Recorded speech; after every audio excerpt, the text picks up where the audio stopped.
historical background here, and I'll say those, and then say some things about current events.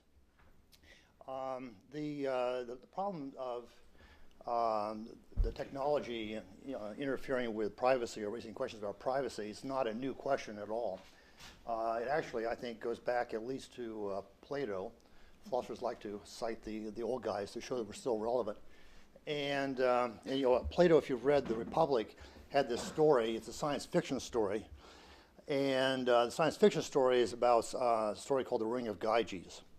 And Plato talks about the story in a way that there's a shepherd with his fellow shepherds out in the field, and one shepherd discovers a ring, and he puts the ring on. And then he discovers also this really cool property of the ring, that when he turns the ring, he becomes invisible. And then he turns it back and he becomes visible again.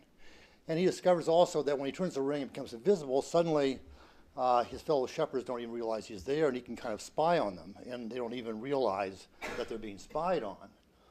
And the shepherd is a fairly clever shepherd. He says, this ring has real potential. So he uses the ring to become invisible, and the story goes that he goes into the kingdom, kills the king, marries the queen, gains lots of power.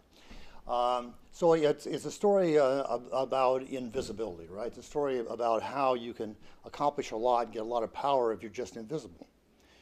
Well, for our day and age, I think the internet is our ring of Gyges, right? It makes us invisible in ways. And we can do lots of things on the internet, and people don't necessarily know that we're doing them. The old cartoon from the New Yorker is that on the internet, no one knows you're a dog, right?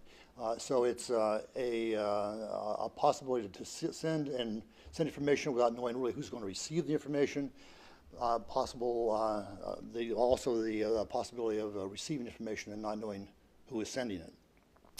So the internet sets up kind of a special problem for us in the area of technology.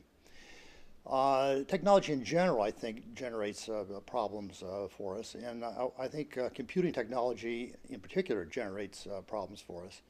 And I think computing is different from other kinds of technology. It's always been possible with new technology to do new things and to gain power, right? So if you've got some sailing ships and some new guns, so you can go to a new continent and conquer it. That extra technology gives you that capability. Well, what's so special about computing? Well, I think if you think about what computers are, they're really universal machines, right? If you believe that you can program something, you've got some effective algorithm for doing it, then you can develop a computer program that will carry out that algorithm. So we're looking